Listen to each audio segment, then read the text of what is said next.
जय हिंद दोस्तों, कैसे हैं आप सभी का बहुत बहुत स्वागत है मेरे चैनल यात्रा वत्स में। और आज की इस वीडियो पे मैं आपको बताने वाला हूँ हिमाचल प्रदेश के अपर हिमाचल वाला पार्ट, जो कि आपका किन्नौर और स्पीति का टूर होने वाला है। दोस्तों आज की इस वीडियो पे मैं आपको किन्नौर प्लस स्पीति की टूर जो 9 रात 10 दिन की बनती है, शिमला से स्टार्ट होकर मनाली तक जाती है और इस पूरे खूबसूरत से हमको पहाड़ों के बीच में गुजरना है। तो काफ़ी एडवेंचरस ट्रिप होने वाली है। कैसे हमारी आइटनरी होगी, कितने दिन का प्लान होगा, रुकने की क्या बंदोबस्त है, नेटवर्क की क्या यहाँ पे इश्यूज आते हैं, कहाँ नेटवर्क रहेंगे, कहाँ नहीं मिलेगा, साथ ही साथ खाने पीने की क्या बंदोबस्त है, हर एक छोटी और बड़ी इन्फॉर्मेशन आज की इस वीडियो पे मैं देने वाला हूँ। और कौन सा रूट आपको फॉलो करना चाहिए, कहाँ पे अपना नाइट स्टे बनाना चाहिए और डे वाइज हमारी आइटनरी क्या परफेक्ट हो सकती है, हर एक इन्फॉर्मेशन दूंगा। तो बनी रहेगी वीडियो में। चलिए आइए मेरे साथ घूमिए आप इस खूबसूरत से स्पीति और किन्नौर।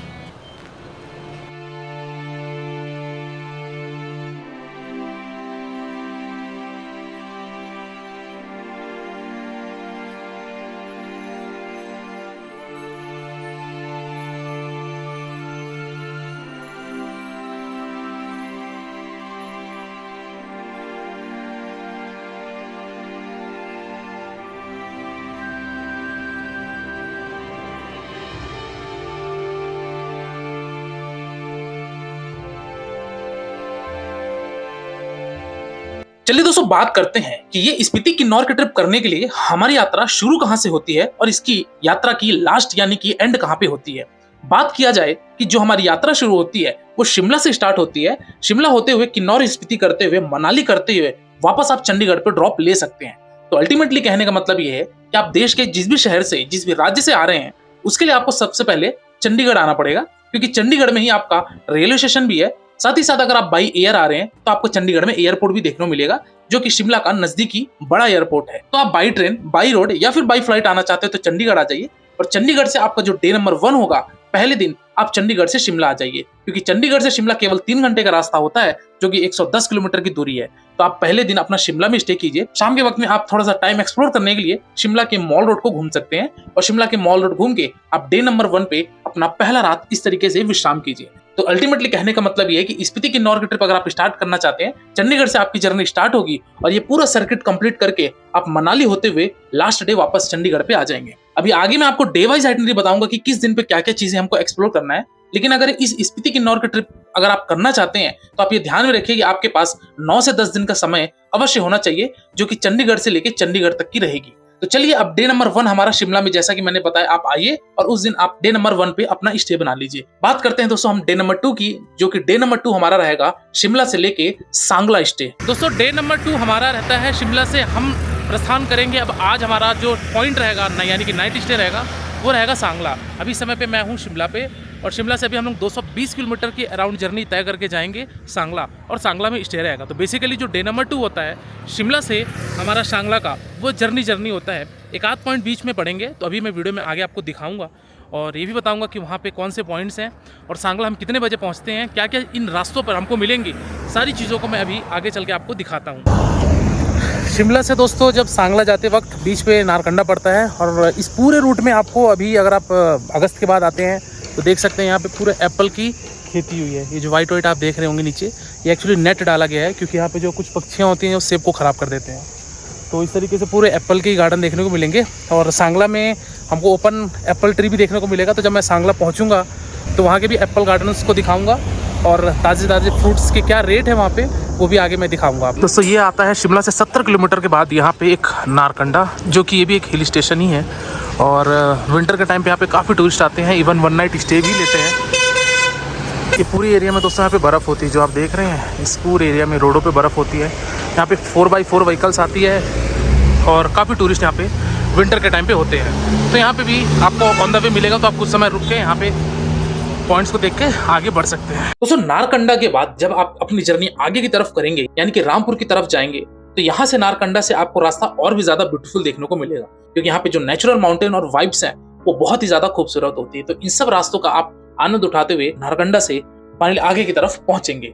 दोस्तों शिमला से जब हम सांगला की तरफ जाएंगे तो यहाँ पे आपको लगभग, सांगला भी यहाँ से लगभग 70 किलोमीटर की दूरी पे स्थित है और इस पॉइंट पे पहुँचोगे तो आपको एक ये माउंटेन ऐसे निकले हुए रोड को कवर किए हुए है। हालांकि कहते हैं कि इसको फ्रंट से देखने से ये शेर के मुंह की तरह दिखता है, बट यहाँ पे भी आप आइए और यहाँ पे फ़ोटोशूट किया जाता है, क्योंकि इस साइड की माउंटेन रेंज काफ़ी खूबसूरत है। तो यहाँ पे भी आप आइए और ये इस खूबसूरत से माउंटेन के सामने फ़ोटो खिंचा लीजिए, जो कि रोड का एक पार्ट है।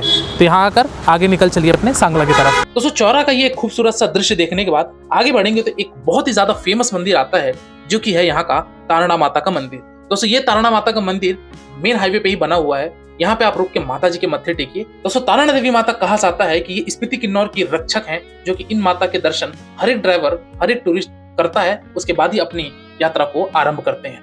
तो दोस्तों अभी हम लोग सांगला से बस 18 किलोमीटर पहले यहाँ पे एक करछम नामक जगह पे है, जहाँ से हम मुड़ जाते हैं सांगला के लिए, और वो 18 किलोमीटर है। तो आज रात में हमारा सांगला स्टे रहेगा।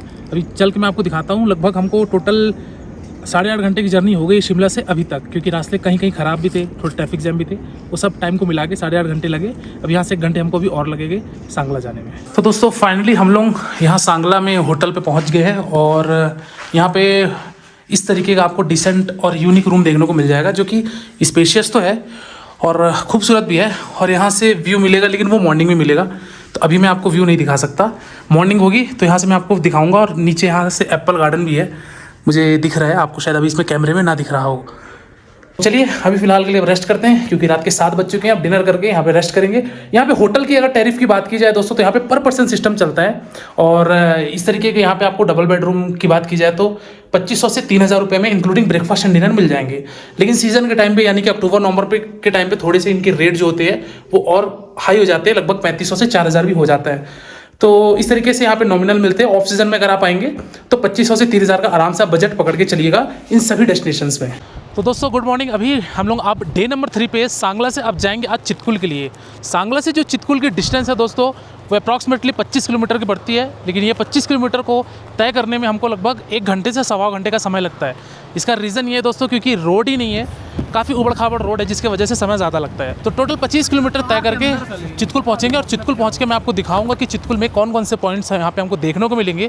दोस्तों चितकुल बेसिकली एक छोटा सा गाँव है, जो कि बॉर्डर के करीब में यहाँ पे छोटा सा गाँव बसा हुआ है, और काफ़ी पूरे माउंटेन रेंज के बीच में यहाँ पे ये गाँव है, जो कि यहाँ पे जैसा कि उत्तराखंड के माना विलेज में यहाँ पे देखेंगे हिंदुस्तान की आखिरी चाय की दुकान, इसी तरीके से यहाँ पे भी हिंदुस्तान का आखिरी ढाबा है। साथ ही साथ यहाँ पे हिंदुस्तान का आखिरी पोस्ट ऑफिस भी यहाँ पे आपको देखने को मिलेगा। चितकुल पोस्ट ऑफिस कहा जाता है, लेकिन यहाँ पे चितकुल पोस्ट ऑफिस ये जो कह रहा हूँ, ये हिंदुस्तान की आखिरी पोस्ट ऑफिस कह रहा हूँ। आगे चल के अभी जब काजा पहुँचूंगा तो मैं वहाँ पे आपको वर्ल्ड की सबसे हाईएस्ट पोस्ट ऑफिस भी दिखाऊंगा, जो कि आगे अभी वीडियो में मिलेगी। दोस्तों चितकुल में थोड़ा सा आप गाँव के अंदर आएंगे तो यहाँ पे 200 मीटर पे एक माता जी का मंदिर है, जो कि शिरोमणि माता जी का मंदिर है। बहुत ही प्राचीन और बहुत ही प्रसिद्ध मंदिर है। लेकिन यहाँ पे ये सुबह के वक्त खुलता है और शाम के वक्त खुलता है लगभग 4 बजे। अभी मैं यहाँ पे लगभग आ रखा हूँ, टोटल 12 बज रहे हैं अभी, तो 12 बजे के आसपास ये मंदिर बंद रहता है, क्योंकि 4 बजे ओपन होता है। तो यहाँ पे भी आइएगा। ये मंदिर का भी वातावरण और एम्बियंस बहुत ही ज़्यादा अच्छा है। अगर सुबह आएंगे, सुबह तो पॉसिबल है नहीं वैसे आप आना, लेकिन शाम को अगर 4 बजे आते हैं तो ये माता जी का मंदिर आपको दर्शन करने को भी मिल जाएगा।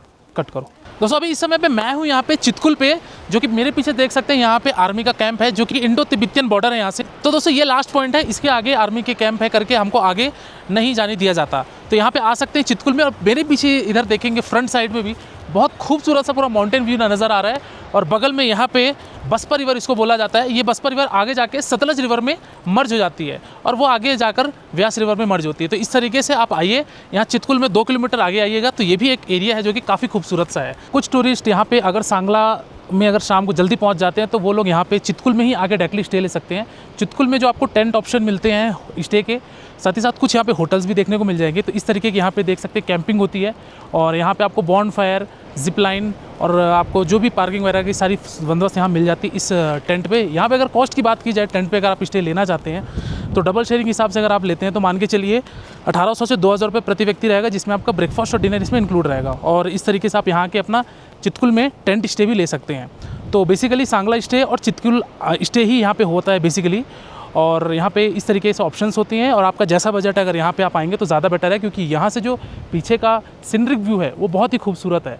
तो रात के वक्त ये काफ़ी और भी ज़्यादा अच्छा हो जाता है। यहाँ पे टेंट स्टे, सामने बॉन फायर, डांस वगैरह, डीजे नाइट वगैरह, ये सारी चीज़ें बहुत अच्छी यहाँ हो जाती है।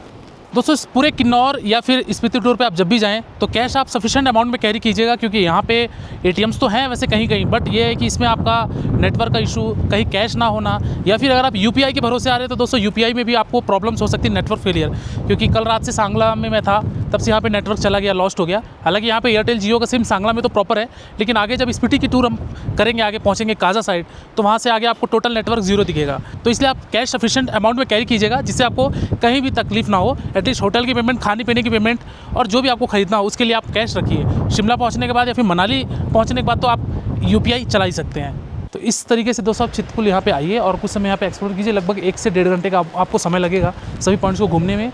और विजिट कीजिए, फोटोग्राफी कराइए और यहाँ से निकल पड़िए अपने नेक्स्ट पॉइंट की तरफ, जो आज हमारा नाइट स्टे रहेगा वो रहेगा कल्पा में।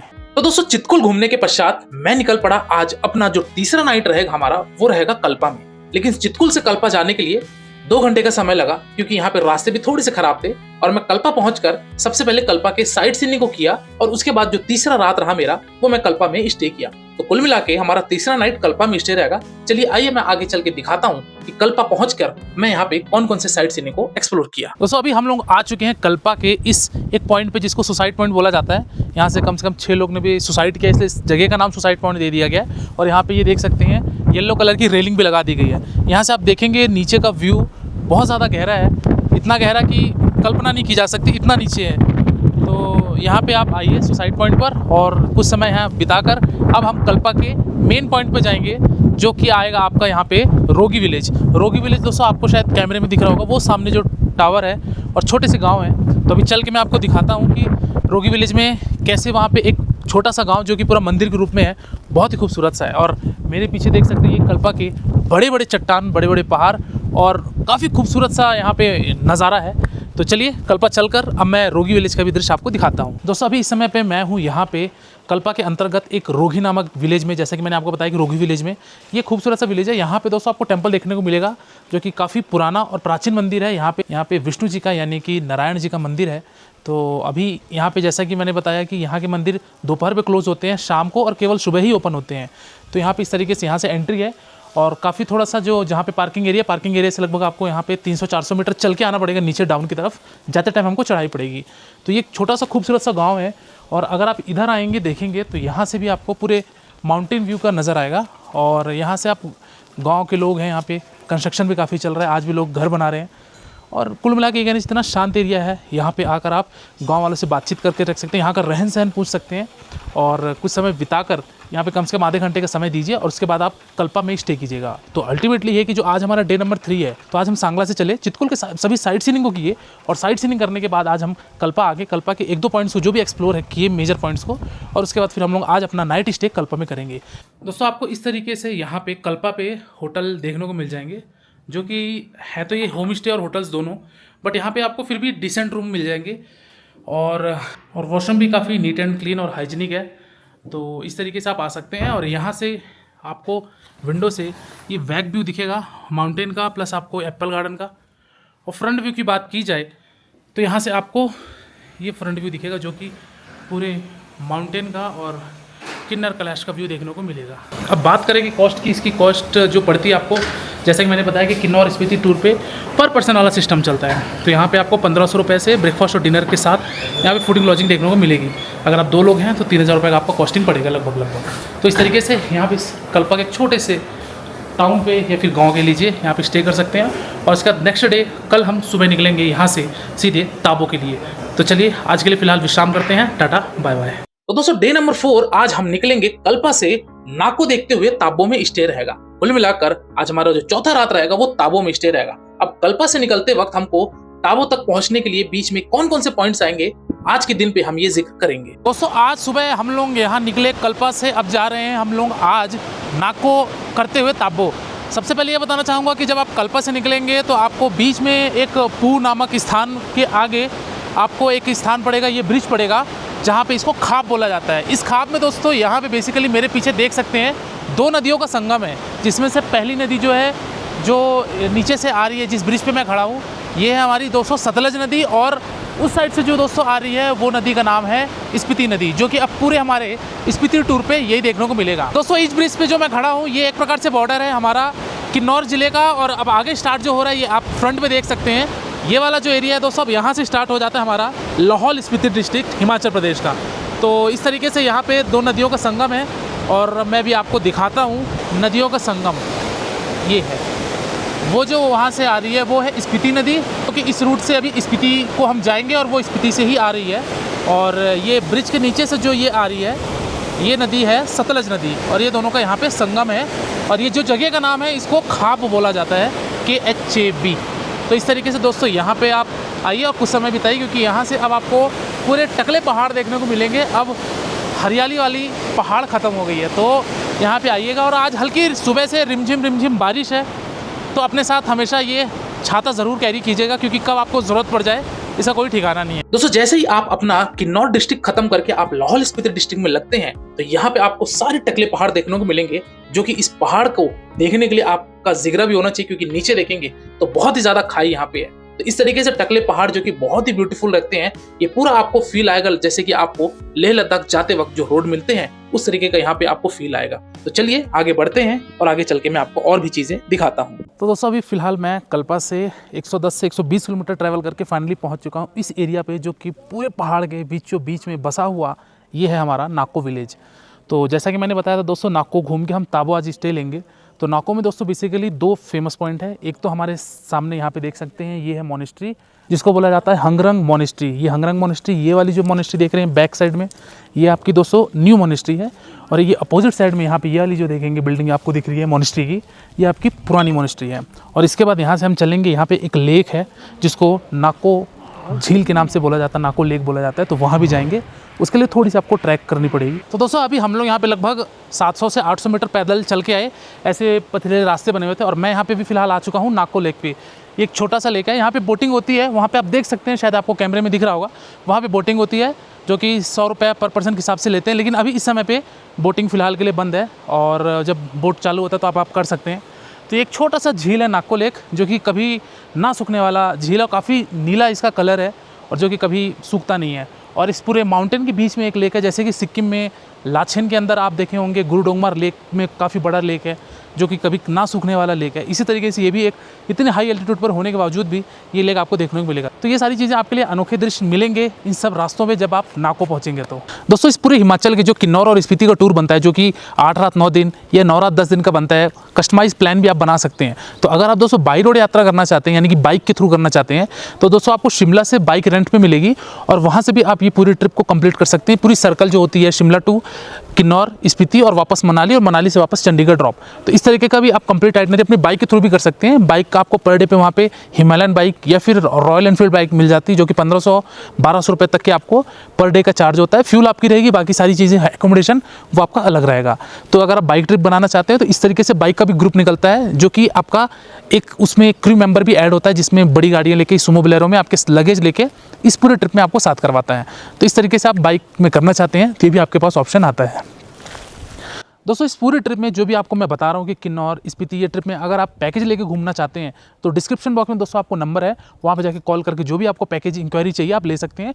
चाहे आपकी स्पीति किन्नौर की ट्रिप हो, चाहे आपकी शिमला मनाली की ट्रिप हो, चाहे आपकी धर्मशाला डलहौजी या फिर अमृतसर की ट्रिप हो, क्योंकि ये सारे सर्कल्स हमारे हिमाचल प्रदेश के टूरिस्ट डेस्टिनेशन में आते हैं। तो जो भी आप ट्रिप लेना चाहते हैं, नीचे डिस्क्रिप्शन बॉक्स में नंबर दिया है, वहाँ जाके कॉल कर लीजिएगा, हमारी टीम आपको असिस्ट कर देगी और आपको पैकेज प्रोवाइड हो जाएगा। साथ ही साथ पॉपअप पे भी यहाँ नंबर आ रहा है, तो इसके थ्रू पे जाके आप कॉल कर सकते हैं। तो इस तरीके से पूरी स्पीति किन्नौर की हमारी ट्रिप बनेगी और आप बेस्ट पैकेज लेके स्पीति किन्नौर ट्रिप को अच्छे से कर सकते हैं। दोस्तों अभी इस समय पे मैं हूँ यहाँ पे स्पीति वैली जाने वाले रोड में, और यहाँ से अभी हम अगले पॉइंट पर जा रहे हैं ताबो। लेकिन ताबो जाने से पहले यहाँ पे मेरे पीछे देख सकते हैं एक ये पॉइंट है, जो कि ये रास्ता जो जाता है हमारा, ये वाला रास्ता तो हम दोस्तों निकल जाएंगे अपने ताबो काजा के लिए। और इस साइड में जो एक राइट तरफ रास्ता जाता है, ये एक मोनेस्ट्री है जिसको ग्यू मोनेस्ट्री बोला जाता है या फिर ग्यू टेम्पल के नाम से जाना जाता है। इस मोनेस्ट्री में जाने के लिए दोस्तों जो आपको डिस्टेंस पड़ेगा लगभग आपको 12 से 13 किलोमीटर पड़ेगा, और जाना आना कम से कम मान के चलिए आपको 2.5 घंटा लगेगा, क्योंकि रास्ते थोड़े सकरे होने के कारण और रोड भी काफ़ी टूटी फूटी है, उसके कारण समय ज़्यादा लगता है। दूसरी चीज़ ये, इस मोनेस्ट्री की मान्यता इसलिए ज़्यादा है क्योंकि यहाँ पे इसको 500 साल पुरानी हमारी मम्मी के नाम से इनको जाना जाता है, यानी इनको सबको ही मम्मी के नाम से या हमारी मम्मी के नाम से जाना जाता है। और कहा जाता है कि ये जो 500 साल पुरानी जो मम्मी है उनको एक फ्रेम में रखा गया इस मोनेस्ट्री के अंदर, और उनके जो पैरों के नाखून होते हैं वो हर साल बड़े होते हैं और आज भी बड़े होते हैं, जैसा कि मैं आपको इस क्लिप में दिखा रहा हूँ। तो इस तरीके से यहाँ पे जा सकते हैं। अगर आपके पास समय है तो ये मोनेस्ट्री चले जाइए, लेकिन अभी फ़िलहाल मैं आज ताबो स्टे कर रहा हूँ क्योंकि मेरे पास समय का अभाव है। और अगर आप आएँ तो एक बार ज़रूर यहाँ पर विज़िट कर लीजिएगा। तो ताबो एक विलेज है। अब अभी हम लोग ताबो के चल के साइट सीइंग करेंगे। हालांकि साइट सीइंग में एक मोनेस्ट्री आती है जो कि गाँव के बीच में पहाड़ों के ऊपर आपको दिख रहा होगा शायद यहाँ से कैमरे में व्हाइट कलर की जो वहाँ पे बिल्डिंग है वही मोनेस्ट्री है, तो वहाँ जाएंगे और मोनेस्ट्री विजिट करके आज की रात्रिकालीन हमारी इस खूबसूरत से पहाड़ों के बीच में ताबो विलेज में होगी, जो कि देख सकते हैं काफ़ी ऊंचे ऊंचे हमारे टकले पहाड़ हैं। तो आज यहाँ स्टे करेंगे और चलिए अभी मोनेस्ट्री चल के आपको दिखाता हूँ। तो दोस्तों अभी फ़िलहाल हम लोग फाइनली पहुँच चुके हैं यहाँ पे ताबो विलेज में। और ताबो विलेज दोस्तों बहुत ही छोटा विलेज है। मैं नाम से समझ रहा था कि शायद कोई बड़ा गांव होगा, लेकिन छोटा सा गांव है और होटल्स और होम स्टे भी यहाँ पे इजीली अवेलेबल हो जाते हैं। बहुत ज़्यादा की अपेक्षा मत कीजिए, लेकिन फिर भी आप अगर 1 नाइट स्टे बनाना है यहाँ तो उसके लिए आपको सफिशिएंट है और यहाँ पे अच्छे और डिसेंट मिल जाएंगे। कॉस्ट की अगर बात की जाए दोस्तों तो यहाँ पे आपका 1200 से स्टार्ट होता है पर पर्सन वाला सिस्टम, जिसमें ब्रेकफास्ट और डिनर इंक्लूड रहता है और ये अप टू 1500 रुपये तक जाता है। तो इस तरीके से यहाँ आप अपना स्टे बना सकते हैं। और यहाँ पे आप जैसी जो पार्किंग एरिया है मेन ताबो विलेज के अंदर जहाँ पे गाड़ियाँ खड़ी होती है, तो उस पार्किंग एरिया पे एक बड़ा सा हमारा इंडियन फ्लैग है, जैसा कि आप देख सकते हैं। और इसके बाद यहीं सभी पे बना हुआ यहाँ से मोनेस्ट्री की एंट्री है। जैसे मोनेस्ट्री में एंट्री लेंगे तो यहाँ पे आप देख सकते हैं मेरे पीछे आपका ये लॉर्ड बुद्धा जी का एक स्तूप है और इसके बाद यहाँ पे ये मोनेस्ट्री है। तो आप यहाँ पे आइए, कुछ समय यहाँ पे मेडिटेशन का भी अंदर केंद्र बना हुआ है, वहाँ भी जा सकते हैं। और ताबो विलेज में बेसिकली यही है। और इधर का व्यू देखेंगे तो काफ़ी खूबसूरत सा नज़ारा देखने को मिलेगा, जो कि पूरी एक माउंटेन भरी से मिली है। दोस्तों आज की वीडियो लंबी होने की वजह से अगला पार्ट में आपको काजा का विजिट करवाऊंगा। ताबो से मैं निकलूंगा दोस्तों और सबसे पहले मैं धनकर जाऊंगा, धनकर की मोनास्ट्री दिखाऊंगा, वहां से मैं काजा चलूंगा और काजा के सारे पॉइंट्स को कवर करेंगे। और काजा से फिर हम चंद्रताल चलेंगे और चंद्रताल से मनाली जाकर मनाली के साइड सीइंग करते हुए हम चंडीगढ़ को ड्रॉप करेंगे। अगले पार्ट का आप दोस्तों जरूर इंतजार कीजिएगा, क्योंकि अगले पार्ट में दोस्तों मेन क्रिस्म है, जो कि चंद्रताल घूमने में काफी ज्यादा आपको मजा आएगा। तो आज के वीडियो में दोस्तों फिलहाल इतना ही। मिलेंगे दोस्तों नेक्स्ट वीडियो के नेक्स्ट पार्ट पर, जिसमें आपको काजा, चंद्रताल और मनाली के साइड सीइंग को मैं दिखाऊंगा। तो आज के वीडियो में दोस्तों फिलहाल इतना ही। मिलते हैं फिर एक नई वीडियो में एक नई यात्रा के साथ। आप सभी का बहुत बहुत शुक्रिया।